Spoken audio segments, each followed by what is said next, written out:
You mentioned information sharing, and after 9/11, information sharing became the central element of what we needed to do differently to make sure that all agencies had all the information. But of course, the fair information practices, which I know you know very well, include an element which says if the government collects information for one purpose, it shouldn't share that for another purpose without notice and consent.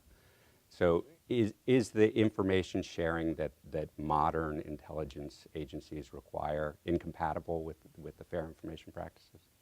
I think they are to a certain extent. And I don't think that issue has been fully weighed or analyzed. So as you pointed out, the Privacy Act requires you to say, okay, disclose routine uses, and the routine uses must be compatible with the original collection.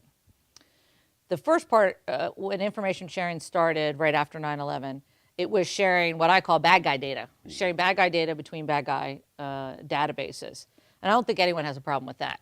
There's a question about data quality, right? That's a different issue. And when you say bad guy data, you mean law enforcement type? Law enforcement data, known or suspected terrorists, some sort of predicate, and we can debate on what the level of predicate should be, but some sort of way of like, hey, you might want to pay attention to this issue, or we're seeing this pattern or practice. And so that type of information sharing, I think, on its face makes sense.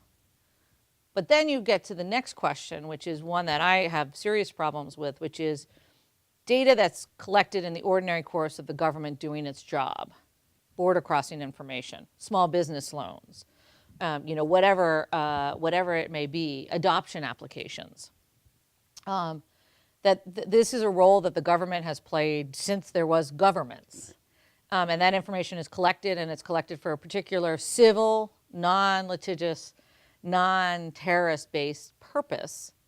And now, the way that particularly the intelligence community is thinking about the information sharing, all of those assets should be analyzed for the possibility of finding a terrorist nexus. And one, I don't think that the terrorist nexus is there. Two, I don't think that the intelligence community has the ability to analyze a small business loan. Or any of the other things, border crossing information. The farther removed you get from the data, the worse the data quality.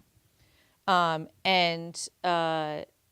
fundamentally changes the way the government interacts with its citizens.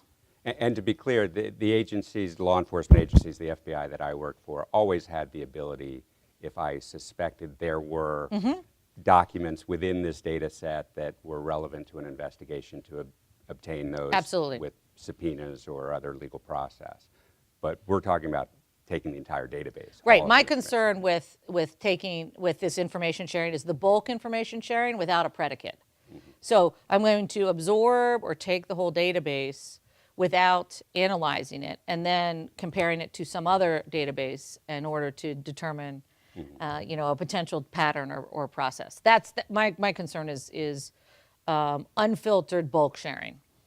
And part of the issue with that unfiltered bulk sharing is whether it's actually effective to find those very few bad guys that are within the data. Part of the statutory report requirements are privacy impact assessments that your office had to do. But one of the interesting things, the Privacy and Civil Liberties Oversight Board recently came out with a report, and one of their recommendations for the intelligence community was to actually have methods to determine the effectiveness of your programs, and you were sort of shocking to see that.